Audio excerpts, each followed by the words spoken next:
Всем привет, друзья, с вами Арлекин, и сегодня у нас наконец-то выйдет гайд по войне ВОД. Я вам расскажу, какие здания нужно занимать, как играть. Прошлое видео, это было обозревательное видео, и там оно собрало достаточно много негативных комментариев, типа, что это, ничего не рассказал и так далее. Оно было как обзор, это было первое прям событие, когда я только вот скачал игру, установил, поиграл несколько дней, и, естественно, я просто сделал обзор на событие.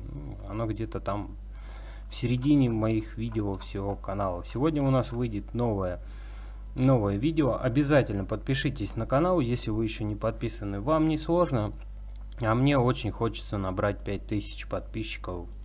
Тем более мы с Борисом стараемся, выпускаем достаточно много видео по различным играм, и очень хотелось бы, чтобы вы подписывались, ставили реакции и писали комментарии. Также не забывайте про сайты, все гайды будут на данном сайте, и по войне вот теперь он тоже появится.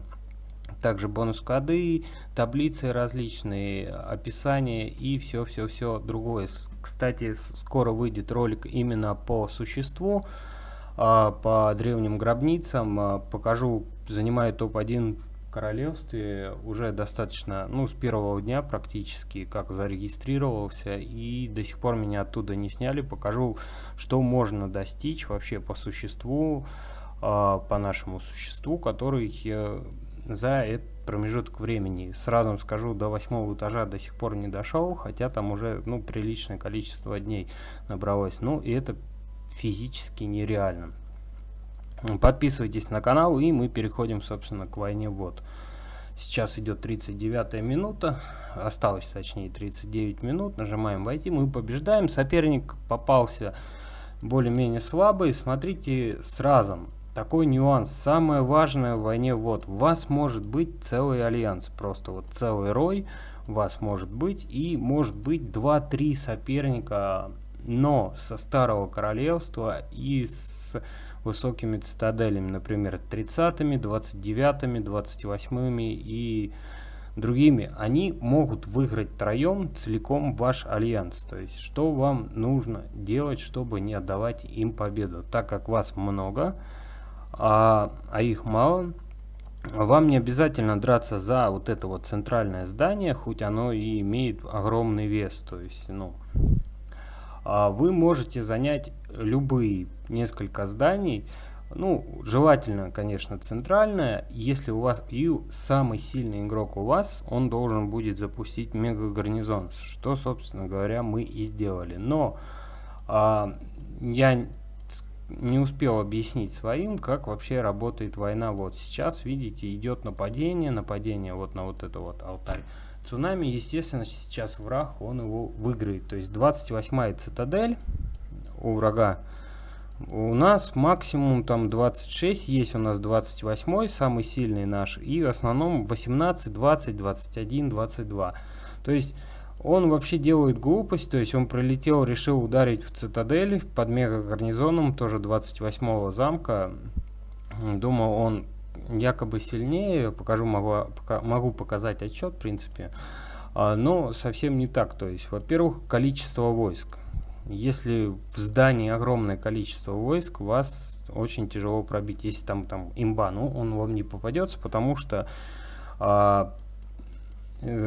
особо такой альянс вам не кинут, если вы еще слабенькие. То есть, смотрите, как он может, он даже один, он мог бы держать спокойно, смело и выигрывать. То есть он убивает всех малышей по карте, там 23-х, 18-х, 20-х и так далее. То есть он убивает и получает очки за убийство. А мы сидим в зданиях и зарабатываем, то есть вот такое вот количество очков. Ему не нужно держать было здание, ему нужно было просто летать и убивать всех малышей. Этот замок оказался слабый, у него и лимит похода не вкачанный, могут попасться сильные. То есть вот именно я объясняю про тот момент. И у многих такое было, когда вы там проигрываете трем чувакам, целым альянсом, просто вы ничего не можете сделать. Вам нужно в такой ситуации находиться в безопасной зоне и играть именно с безопасной зоны, чтобы враг не мог вас убивать. вам нужно занять одно-два здания, в которых вы набьетесь целой кучей и просто будете сидеть фармить очки. Какие здания лучше занять? Это центральный дворец и святилище или алтарь цунами. Они по приросту дают огромнейшее, самое большое количество очков. Вот эти вот 3 здания, они в приоритете. Можете, конечно, занять другие, но если противник будет держать другие здания, естественно, он тоже выиграет. То есть, когда вы целым альянсом против 3-4 играете, вам лучше занять здание, чтобы ваш сильный игрок включил мега-кооперации в этих зданиях. Будь у него один поход, будь у него 2 похода, один с обезьяной, другой с дирижаблем. Вы занимаете здание, включаете мегу, забиваетесь туда кучкой целой, и тогда сопернику крайне тяжело вас выбить и заработать на вас очки.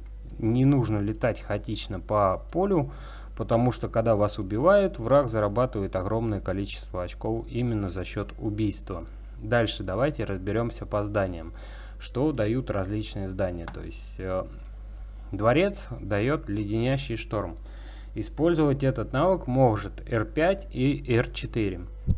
Что дает леденящий шторм? Леденящий шторм привязывает соперника на место. То есть определенная длится 6 минут. Вот он может быть дальше, он еще больше будет длиться, но скорее всего это фиксированное время. 6 минут соперник не сможет телепортироваться. Вот где он был, вы нажали, да, то есть центральную, там вот где он был, там он и останется. Вот он сейчас вот под леденящим штормом, он ничего не может сделать. Просто вот наш сильный игрок прилетел и его опустошает, потому что он ничего не может сделать, так как он не может перелететь. Единственное, он может вывести войска, но это тоже как бы не вариант. Следующее здание, алтарь цунами, дает набег Урий. Набег Урии, вы можете это почитать. На самом деле данная атака сносит огромнейшее количество войск. Неважно, какого уровня они у вас есть, войска погибают достаточно много. И не нужно забывать, когда вы играете против другого активного сильного альянса, про вот этот навык. Потому что вы убиваете войска, вы получаете преимущество. Вы можете подробно прочитать про этот навык. Он тоже там раз в 10 минут, по-моему, активируется и выпускается волны всадников, которые убивают вражескую армию.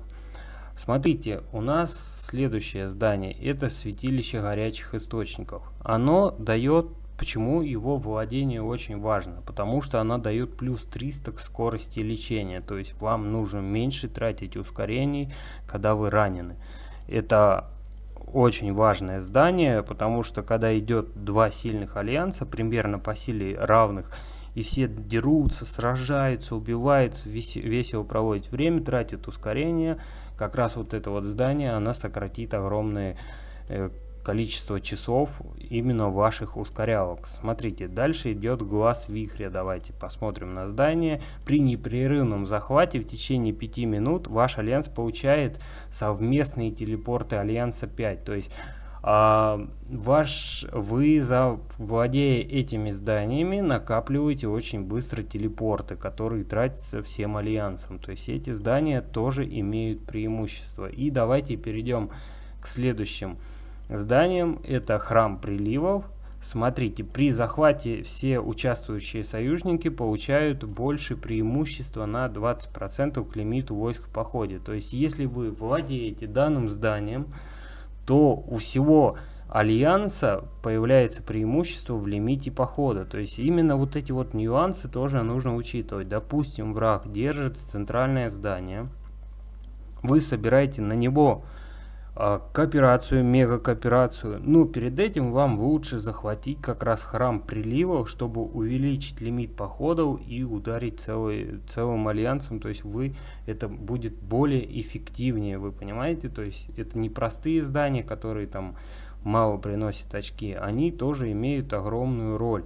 И давайте последнее капище течение разберем. Смотрите, при захвате время в гарнизоне, необходимое для захвата других зданий, снижается на 30%. То есть при захвате этого здания, вот вы его захватили, да, данное здание, после вы выбиваете, допустим, у врага вот это здание, и пошел таймер, да, по времени, через которое вы сможете захватить данное здание. У вас она сократится на 30%, если вы будете владеть, ваш альянс будет владеть вот этим вот зданием капища теней. Ну, тут глаз вихря, он, смотрите, то же самое дает по телепортам, то есть их два таких здания. Это очень важные нюансы, и когда вы планируете какое-нибудь там действие, операцию, вы учитываете, что вы можете использовать преимущества, на которые враг вообще не смотрит и никогда не смотрел. Это вот прям одно из важных. Дальше, когда сильный враг и попадается, я вам сказал, вы идете в безопасную зону. Когда альянс на альянс, и вы видите, что другой альянс прям вообще доминирует и очень сильный, вы можете просто развернуться и не дарить ему очки. То есть, ну, это не совсем есть хорошо. Вы просто можете уйти в безопасную зону, закрыть игру и пойти пить чай там или еще что-то. Когда вам оставляют одно здание, вот так вот, ну, это как бы позорно, еще вас плюс убивают, по карте летают. Вот, видите, сейчас мы опять активируем заморозочку. То есть я даже бы не стал обращать на это внимание. Все, вот он снова в заморозке, то есть стоит. Он, в принципе, убит, и он уже наигрался. Что вам еще рассказать, прям такого важного давайте по очкам, давайте разберем очки. Смотрите, есть таблица, вот видите, я на 2-м месте, наш лидер на 1-м месте. Как это работает? Я нахожусь в этом здании и в этом здании. Это максимальный прирост очков. Почему? Многие спрашивают, ну и вообще такая есть фишка. Вы находитесь в одинаковых зданиях, но у кого-то идут очки быстрее, а у вас меньше. И это как раз влияет на количество войск в каждом здании. Если у вас там достаточно большой отрыв от вашего союзника, там 1000 на 20, на 15, вы будете получать очков больше. Но это я не могу сказать точно по полным походам, но это до стака, по-моему, работает. И где-то тут по-любому, смотрите, если ознакомиться, да, там по событию, поэтому вот тут вот здание, как играть, там все такое, где-то это что-то расписано. То есть количество войск ваших в здании тоже очень сильно влияет. Там написано про 20к, должно быть там больше 20к, чтобы вы получали определенное количество очков, но на самом деле там вот эта вот разница очень учитывается. То есть что еще вам рассказать? Так, по войскам рассказал. То есть вот, допустим, у меня сейчас во 2-м здании, вот в этом вот, вообще не целый поход. Сейчас я вам покажу. Вот такое вот количество. И если бы со мной стоял человек в центральном здании и в этом, но с 2 полными походами, он бы получал очки быстрее, чем я. Вот так это работает. Это 100%, это проверено. То есть я на фермах проверял, это 100% работает. Что еще тут можно добавить? Давайте по наградам. Да? Есть, в отличие от вещих рифов, где все очень просто, вы набрали 30к, и неважно, проиграли вы, выиграли, вы получаете отличные награды. В войне вот совсем все по-другому. То есть, видите, я даже вышел на 1-е место. По наградам тут есть награды и за поражение, и за победу, именно личные награды. Естественно, награды Альянса, они вот такие вот обычные, то есть, а вот тут вот за очки. Это при победе мы получаем вот такое вот количество наград. А при поражении, смотрите, мы получаем уже на 250 тут меньше, и всего остального меньше. То есть, поэтому в войне вот вообще желательно побеждать. В принципе, по событию рассказал кратко, все понятно. По поводу регистрации давайте еще вам расскажу. Регистрируйте именно, вот я проводил в своем альянсе именно такую регистрацию, то, что человек сможет, либо не сможет, по факту. То есть сейчас вот как раз 13 человек онлайн, и они все зарегистрированы. Кто-то один не пришел, и пару ферм я вкидал про запас, то есть обычных ферм, там неактивных мертвых игроков.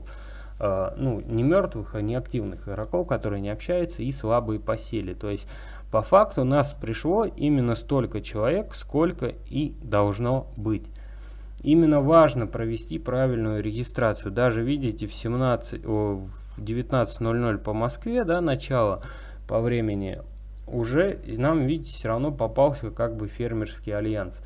Смотрите, еще нюанс. Есть на 11 часов по Москве, даже сильный альянс очень часто нарывается на фермерский альянс, если вы будете регистрироваться на 11 часов. А в основном в 11 часов большинство альянсов, у которых есть фермы, они регистрируют как раз фермы на 11 часов дня. Это вот по Москве время, если смотреть. Вы, если вам нужны победы, то у вас больше процент победить там в 11 часов, если, нежели там сыграть в 19 часов вечера. То есть так, все. Я вам, в принципе, все рассказал. Не умирать, это самое главное в этом событии. Или же, когда идет событие приливной земли, ну, то есть этапы, туры на приливной земле, как раз в такие моменты нужно, первое, побеждать, второе, убивать, умирать, зарабатывать личные очки, чтобы прорваться в приливные земли и там уже получить какую-нибудь награду. По приливным землям, может быть, когда-нибудь сниму, если я туда попаду. Пока я ни разу не попадал, ну, как-то не получалось. В этом королевстве у меня есть все шансы прорваться в приливные земли. В 190 я сейчас играю. Сейчас у меня 26-я цита, и если вам интересно, именно на Рутубе или на Дзене выходит именно то видео, как я развиваюсь в данном королевстве. И цель будет 35-й замок очень быстро поставить. Всем спасибо за внимание, всем пока, подписывайтесь на канал, пишите ваши комментарии.